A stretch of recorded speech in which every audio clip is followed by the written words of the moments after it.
Pagka ihihiwalay ng Panginoon mong Diyos ang mga bansa, na lupaing ibinibigay sa iyo ng Panginoon mong Diyos, at hahalili ka sa kanila, at iyong tatahanan ang kanilang mga bayan, at ang kanilang mga bahay, ay maghihiwalay ka para sa iyo ng 3 bayan sa gitna ng iyong lupain, na ibinibigay sa iyo ng Panginoon mong Diyos upang ariin.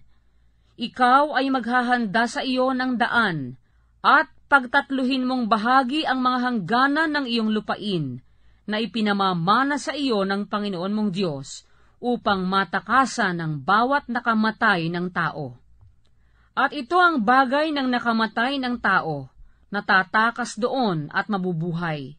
Sino mang makapatay sa kanyang kapwa ng di sinasadya, at hindi niya kinapopuotan ng panahong nakaraan, gaya ng isang tao na yumaon sa gubat, nakasama ang kanyang kapwa, upang pumutol ng kahoy, at sa kamay niya, na pumapalakol upang pumutol ng kahoy, ay humagpos ang patalim sa tatangnan, at bumagsak sa kanyang kapwa, na anupat mamatay, ay tatakas siya sa isa sa mga bayang yaon, at siya'y mabubuhay.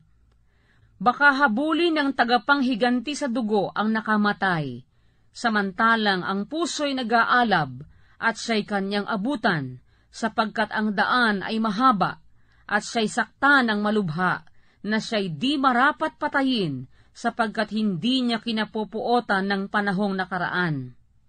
Kaya't iniuutos ko sa iyo na sinasabi, maghihiwalay ka para sa iyo ng 3 bayan.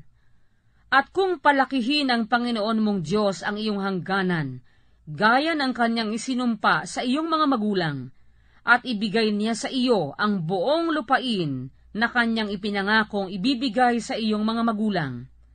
Kung iyong isasagawa ang buong utos na ito, na aking iniuutos sa iyo sa araw na ito, na ibigin ang Panginoon mong Diyos, at lumakad kailanman sa kanyang mga daan, ay magdadagdag ka pa nga ng 3 bayan sa iyo, bukod sa 3 ito. Upang huwag mabubo ang dugong walang sala sa gitna ng iyong lupain, na ibinibigay sa iyo na pinakamana ng Panginoon mong Diyos, at sa gayoy maging salarin ka sa iyo. Ngunit kung ang sino man ay mapuot sa kanyang kapwa, at pag-abangan niya siya, at siya'y tumindig laban sa kanya, at saktan niya siya ng malubha, na anupat mamatay, at siya'y tumakas sa isa sa mga bayang ito, ay magsusugo nga ang mga matanda sa kanyang bayan, at kukunin siya roon, at ibibigay siya sa kamay ng tagapanghiganti sa dugo, upang siya'y mamatay. Ang iyong matay huwag mahahabag sa kanya, kundi aalisin mo sa Israel ang dugong walang sala, upang ikabuti mo. Huwag mong babaguhin ang lindero ng iyong kapwa, na kanilang inilagay ng una, sa iyong mana na iyong mamanahin, sa lupain na ibinibigay sa iyo ng Panginoon mong Diyos upang ariin. Isang saksi ay huwag titindig laban sa kaninuman, sa anumang kasamaan, o sa anumang kasalanang kanyang pinagkasalahan. Sa bibig ng 2 saksi, o sa bibig ng 3 saksi, ay pagtitibayin ang usap.